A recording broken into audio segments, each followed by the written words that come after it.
Hello नमस्कार साथियों, जय श्री राम, राधे राधे, जय श्री कृष्णा। कैसे हैं आप सब? आई होप आप सभी अच्छे होंगे और आपकी तैयारी ज़बरदस्त चल रही होगी। तो दोस्तों, आज से हम स्टार्ट करने वाले हैं अग्निवीर भर्ती 2027 के लिए जीके जीएस का प्रैक्टिस सेट। जीके जीएस का प्रैक्टिस सेट। तो दोस्तों चलिए इस वीडियो को हम स्टार्ट करते हैं बिना देर किए। दोस्तों, वीडियो शुरू करने से पहले ये कुछ लाइनें जो आपको मोटिवेट करेगी, ठीक है। हार मानने वाले इतिहास नहीं लिखते और इतिहास बनाने वाले हार नहीं मानते। देख रहे हो भाई, कितना ज़बरदस्त लाइन है। सपने वो नहीं जो सोते वक्त आते हैं, सपने वो हैं जो जागते हैं और सोने नहीं देते। मेहनत आज की, सफलता कल की, यकीन खुद पर रखो, जीत पक्की है। तैयारी करो ऐसी कि एक दिन किस्मत भी कहे कि ये तो हकदार है, ठीक है। तो ये रहा आपके सामने पहला क्वेश्चन। तो दोस्तों, आपको ये काम करना है, पेन और कॉपी आपको लेके बैठना है। और दोस्तों, जैसा कि आप जानते हैं, आपके एग्जाम में जीके जीएस का 15 ही क्वेश्चन आते हैं और मैंने भी 15 ही क्वेश्चन लिए हैं। तो दोस्तों, आपको अपने कॉपी पे 1 से लेकर के और 15 तक क्या करना है, नंबर लिख लेना है। और जैसे ही आपके सामने क्वेश्चन आए तो सबसे पहले आपको गेस करना है कि इसका आंसर ऑप्शन नंबर ए होगा, बी होगा, सी होगा, जो भी होगा उसको आपको अपने नंबर्स के सामने लिख देना है। फिर मैं जब आंसर बोलूँगा तो आपको मैच करना है क्या जो आपने गेस किया है वो सही है कि नहीं है। फिर आपको लास्ट में काउंट करना है कितना आपका सही हुआ और कितना गलत हुआ, ठीक है। जब आप ऐसे करेंगे तो आपका माइंड एक्टिव रहेगा और आप जो चीज़ भी क्लास में देखेंगे सारी की सारी यहीं पे दोस्तों आपकी याद हो जाएगी और जो बचेगा वो भी आपका तैयार हो जाएगा इससे। तो आई होप आप ऐसा करेंगे, मुझे उम्मीद है। तो चलिए पहला क्वेश्चन ही हम स्टार्ट करते हैं। तो दोस्तों, पहला क्वेश्चन आपके सामने है कि भारतीय पुरातत्व का जनक किसे कहा जाता है। भारतीय पुरातत्व का जनक किसे कहा जाता है? तो दोस्तों, इसका राइट आंसर हो जाएगा option number A, Alexander Cunningham को। किसे कहा जाता है दोस्तों? तो अलेक्जेंडर कनिंगम को। दोस्तों, अब इससे रिलेटेड मैं आपको एक चीज़ और बताना चाहूँगा। ये जो अलेक्जेंडर कनिंगम है दोस्तों, इन्होंने ही भारतीय पुरातत्व सर्वेक्षण यानी कि एएसआई, ठीक है, यहाँ पे दोस्तों पॉइंट आप नोट कर सकते हैं। भारतीय अलेक्जेंडर कनिंगम ने दोस्तों भारतीय भारतीय पुरातत्व पुरातत्व सर्वेक्षण सर्वेक्षण एएसआई एएसआई की स्थापना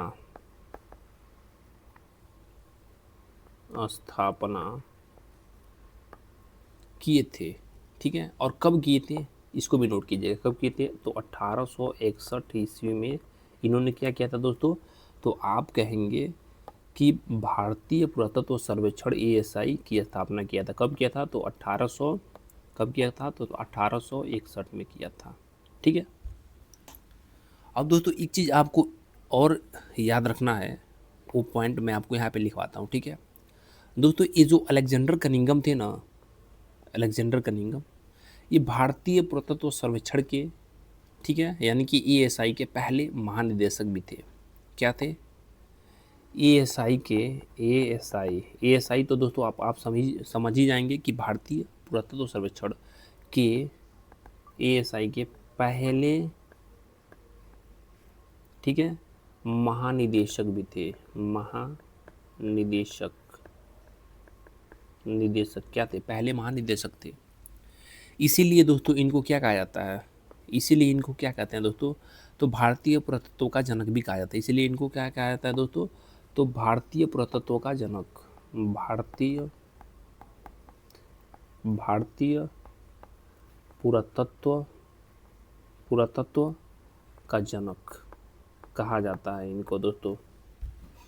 तो दोस्तों, आपको याद करने के लिए 3 चीज़ें हो गई। क्या हो गई? तो अलेक्जेंडर कनिंगम को भारतीय पुरातत्व सर्वेक्षण एएसआई इन्होंने क्या स्थापना किया था 1861 में। और अलेक्जेंडर कनिंगम जो है एएसआई के पहले महानिदेशक भी थे। इसीलिए इन्हें, यानी कि अलेक्जेंडर कनिंगम को भारतीय पुरातत्व का जनक भी कहा जाता है, ठीक है। दोस्तों, आई होप आपको ये याद हो गया होगा, ठीक है। तो फिर चलिए चलते हैं सेकंड क्वेश्चन पे। दोस्तों, आपके सामने ये रहा दूसरा क्वेश्चन, ठीक है। दूसरा क्वेश्चन है दोस्तों कि निम्नलिखित में से कौन भारत में पुरातात्विक महत्व का एक पूरा पसार स्थल है। तो दोस्तों इसका राइट आंसर हो जाएगा ऑप्शन नंबर सी, हुनसागी। क्या हो जाएगा दोस्तों इसका राइट आंसर? हुनसागी। ठीक है। अब दोस्तों नोट कीजिएगा पॉइंट, ये जो हुनसागी है दोस्तों, ये जो हुनसागी है ये पूरा पसाड़ कालीन स्थल है दोस्तों। क्या है हुनसागी दोस्तों? क्या है? पूरा पसाड़ कालीन स्थल है। पूरा पसाड़ कालीन स्थल है। पूरा पसाड़ कालीन स्थल है दोस्तों। एक चीज़ और नोट कीजिएगा दोस्तों, ये जो हुनसागी है ये कर्नाटक राज्य में, कहाँ पे है दोस्तों? कर्नाटक राज्य में है। कर्नाटक राज्य में है। कर्नाटक राज्य में है। ठीक है दोस्तों, आप यहाँ जो देख पा रहे होंगे अन्य जो ऑप्शन दिया गया है, चिराद और बुर्जहोम और ये जो आपके सामने मेहरगढ़ है, ये क्या है दोस्तों? तो दोस्तों ये तीनों के तीनों क्या हैं? नौ पसाड़ कालीन स्थल है। तो दोस्तों यहाँ पे लिखिएगा क्या है? नौ पसाड़ कालीन स्थल है। नौ पसाड़ कालीन स्थल है। ये तीनों के तीनों कैसे हैं? तो दोस्तों नौ पसाड़ कालीन स्थल हैं। ठीक है, ये तीनों नौ पसाड़ कालीन स्थल हैं। आई होप दोस्तों ये आपको क्लियर हो गया होगा। तो चलिए नेक्स्ट सवाल पे चलते हैं दोस्तों। अगला क्वेश्चन है कि किस स्थान से हड़प्पा कालीन रथ की एक प्रतिमा प्राप्त हुई है? किस स्थान से हड़प्पा कालीन रथ की एक प्रतिमा प्राप्त हुई है? तो दोस्तों इसका राइट आंसर हो जाएगा ऑप्शन नंबर सी, दैमाबाद। क्या हो जाएगा दोस्तों? दैमाबाद।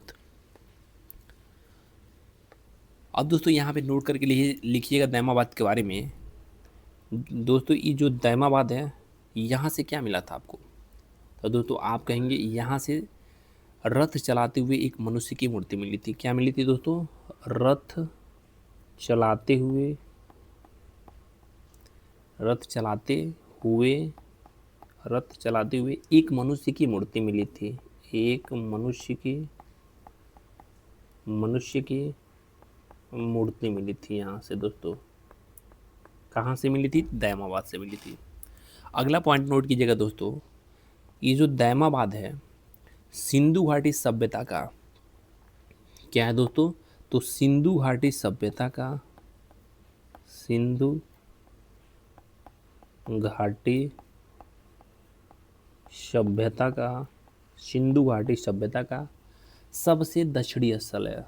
क्या है? सबसे दक्षिणी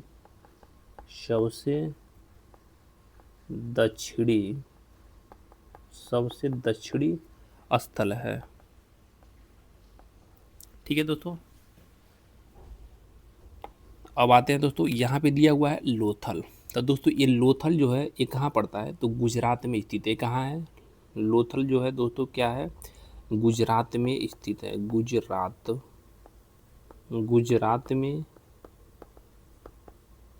स्थित एक प्राचीन बंदरगाह है। क्या है दोस्तों? प्राचीन बंदरगाह है। ठीक है, अब दोस्तों आई होप ये पॉइंट आपको याद हो गई होंगी। तो चलिए नेक्स्ट सवाल पे चलते हैं दोस्तों। आपके सामने नेक्स्ट सवाल है, ब्रह्मपुत्र नदी। क्या है दोस्तों आपके सामने? ब्रह्मपुत्र नदी हिमालय की किस क्षेत्र से निकलती है? ब्रह्मपुत्र नदी हिमालय के किस क्षेत्र से निकलती है? तो दोस्तों इसका राइट आंसर हो जाएगा ऑप्शन नंबर सी, उत्तरी। ठीक है, उत्तरी इसका राइट आंसर हो जाएगा। नेक्स्ट सवाल है दोस्तों आपके सामने कि सिंधु नदी भारत में क्या है दोस्तों? सिंधु नदी भारत में कहाँ से प्रवेश करती है? ठीक है, तो दोस्तों इसका राइट आंसर हो जाएगा ऑप्शन नंबर ए, लद्दाख से। तो दोस्तों सिंधु नदी भारत में कहाँ से प्रवेश करती है? तो आप कहेंगे लद्दाख से प्रवेश करती है। कहाँ से प्रवेश करती है? लद्दाख से। नेक्स्ट क्वेश्चन है दोस्तों, ब्रह्मपुत्र नदी क्या है? ब्रह्मपुत्र नदी निम्नलिखित में से किस देश में नहीं बहती है दोस्तों? क्या कहती है? किस देश में नहीं बहती है? तो दोस्तों इसका राइट आंसर हो जाएगा बी, नेपाल में। दोस्तों नेपाल में नहीं बहती है, बाकी दोस्तों ये चीन और भारत और बांग्लादेश ये सब जगह क्या होती है, बहती है। ठीक है, अब नेक्स्ट सवाल पे चलते हैं दोस्तों। नेक्स्ट सवाल है कि विश्व में क्षेत्रफल की दृष्टि से क्या है दोस्तों, क्वेश्चन कि विश्व में क्षेत्रफल की दृष्टि से भारत का विश्व के देशों में कौन सा स्थान है। विश्व में क्षेत्रफल की दृष्टि से भारत का विश्व के देशों में कौन सा स्थान है। तो दोस्तों इसका राइट आंसर हो जाएगा ऑप्शन नंबर डी, 7वां स्थान है। ठीक है दोस्तों, क्या है, ऑप्शन नंबर डी इसका 7वां स्थान हो जाएगा। दोस्तों यहाँ पे एक चीज़ आपको पॉइंट करना है, और वो क्या पॉइंट करना है नोट कीजिएगा। ठीक है दोस्तों, ये जो आप भारत देख रहे हैं ना, भारत, तो भारत का कुल क्षेत्रफल नोट कीजिएगा। यहाँ पे क्या है, भारत का कुल क्षेत्रफल, भारत का कुल क्षेत्रफल, कुल क्षेत्रफल, भारत का कुल क्षेत्रफल कितना है दोस्तों, तो नोट कीजिएगा 32,87,263 वर्ग किलोमीटर, 263 वर्ग किलोमीटर। ठीक है, अब दोस्तों एक चीज़ और नोट कीजिएगा, यहाँ पे ये जो 32,87,263 वर्ग किलोमीटर है, तो यहाँ पे एक पॉइंट और नोट कीजिएगा दोस्तों कि विश्व के कुल क्षेत्रफल का ये लगभग, विश्व के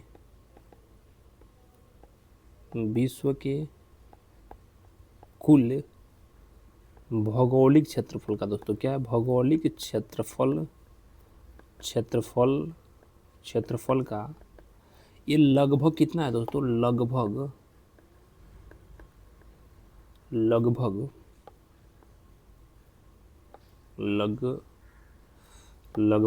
कितना है दोस्तों, नोट कीजिएगा, लगभग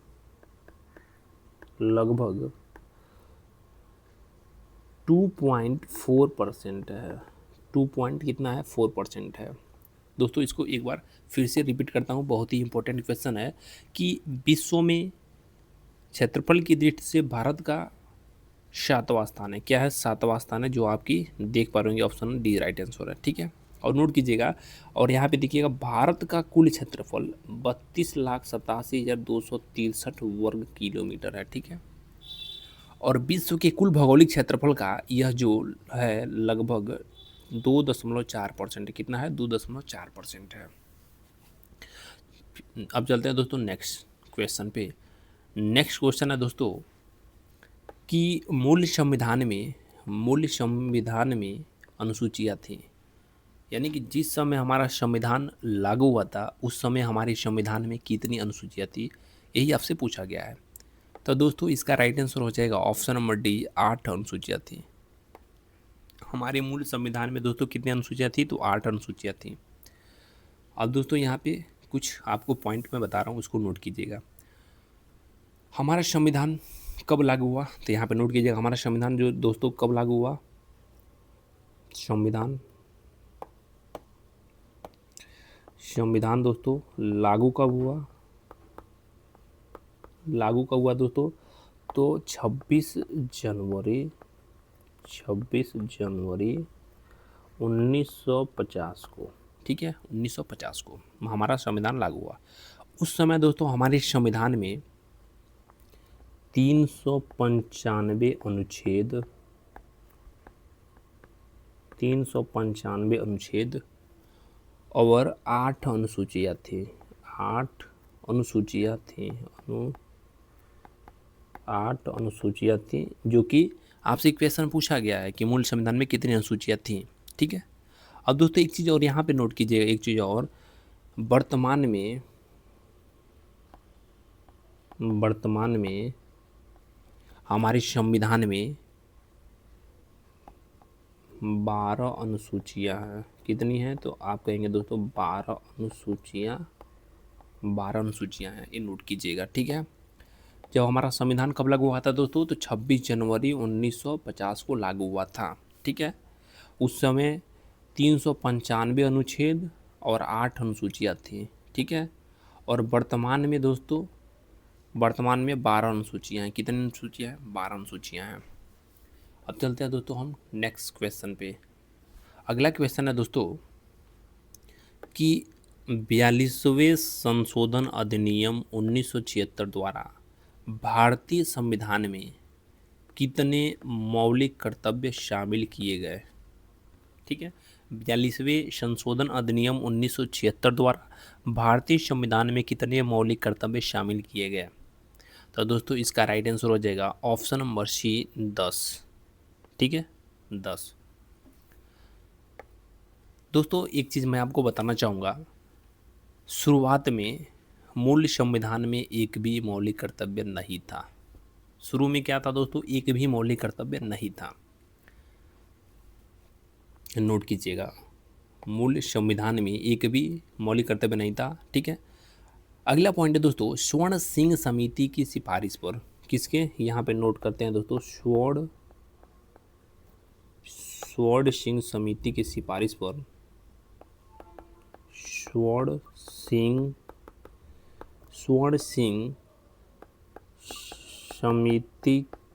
सिंह समिति की सिफारिश पे दोस्तों, ये मैं इसलिए लिख रहा हूँ ताकि आपको जब ये पीडीएफ प्रोवाइड करूँ टेलीग्राम पे तो आप यहाँ से रिवीजन कर सकें। ठीक है, स्वर्ण सिंह समिति की सिफारिश पर 42वें ठीक है संविधान 42वें संविधान संशोधन 1976 द्वारा भाग 4 ए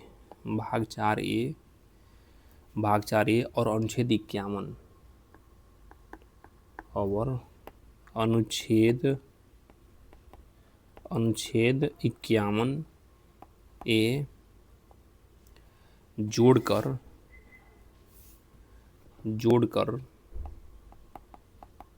10 मौलिक कर्तव्य जोड़ा गया। ठीक है दोस्तों, एक चीज़ और नोट कीजिएगा, यहाँ पे वर्तमान में जो है मौलिक कर्तव्य कितने हैं, तो वर्तमान में 11 मौलिक कर्तव्य है। वर्तमान में 11 मौलिक कर्तव्य हैं। वर्तमान में 11 मौलिक कर्तव्य है। 11वां मौलिक कर्तव्य कौन सा है, तो शिक्षा का अधिकार। कौन सा है दोस्तों, अरे यार 11वां कौन सा है, शिक्षा का अधिकार। नेक्स्ट दोस्तों चलते हैं नेक्स्ट क्वेश्चन पे। अगला क्वेश्चन है दोस्तों आपका कि मौलिक कर्तव्य को भारतीय संविधान के किस भाग के अंतर्गत जोड़ा गया। मौलिक कर्तव्य को भारतीय संविधान के किस भाग के अंतर्गत जोड़ा गया। तो दोस्तों अभी आपको मैंने यहाँ पे बताया है कि यहाँ पे देख सकते हैं भाग 4A। ठीक है, भाग 4A और अनुच्छेद 51A जोड़ करके 10 मौलिक कर्तव्यों को जोड़ा गया। तो दोस्तों यहाँ पे आपका राइट आंसर हो जाएगा ऑप्शन नंबर ए, भाग 4A। ऑप्शन ए इसका राइट आंसर हो जाएगा, भाग 4A। ठीक है, अब चलते हैं दोस्तों नेक्स्ट प्रश्न पे। अगला प्रश्न है दोस्तों 11वां कि पंचवर्षीय योजना का, ठीक है, पंचवर्षीय योजना, यहाँ पे देख पा रहे होंगे, पंचवर्षीय योजना का निम्नलिखित में से कौन सा लक्ष्य सीधे जनता से संबंधित है। पंचवर्षीय योजना का निम्नलिखित में से कौन सा लक्ष्य सीधे जनता से संबंधित है। तो दोस्तों इसका राइट आंसर हो जाएगा ऑप्शन नंबर ए, क्षमता। इसका राइट आंसर हो जाएगा ऑप्शन नंबर ए, क्षमता। अगला प्रश्न पे चलते हैं दोस्तों, प्रश्न नंबर 12। गुजरात के कच्छ में रण उत्सव किस माह में शुरू होता है। क्या है, गुजरात में दोस्तों, गुजरात के कच्छ में रण उत्सव किस माह में शुरू होता है। तो दोस्तों इसका राइट आंसर हो जाएगा ऑप्शन नंबर ए, नवंबर में शुरू होता है। कब होता है दोस्तों, नवंबर में शुरू होता है। अगला क्वेश्चन है दोस्तों आपके सामने, क्वेश्चन नंबर 13। उझावर थिरुनल किस राज्य में मनाया जाने वाला किसानों का त्यौहार है।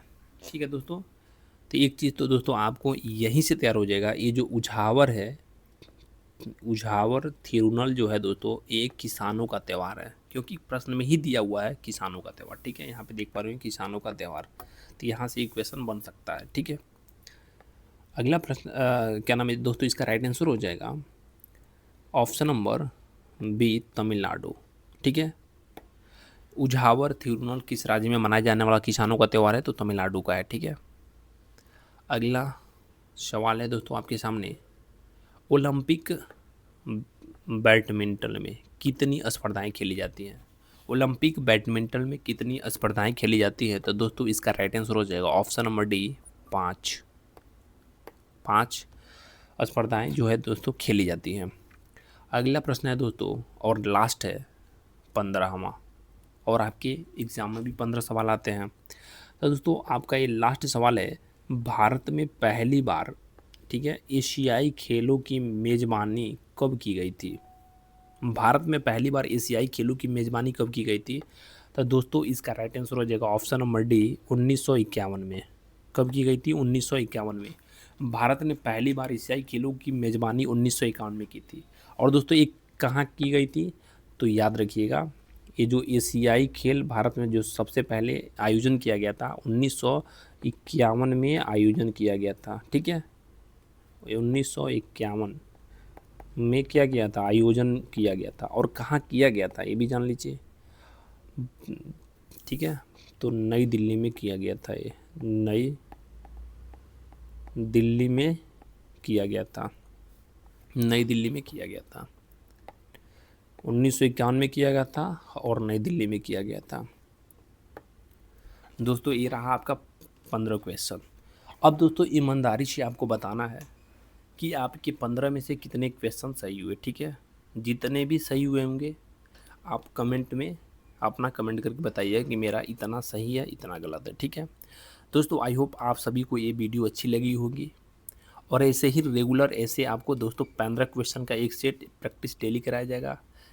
ऐसे ही वीडियो देखने के लिए हमारे चैनल को सब्सक्राइब करें, और वीडियो अच्छी लगी तो वीडियो को लाइक कीजिए, कमेंट कीजिए।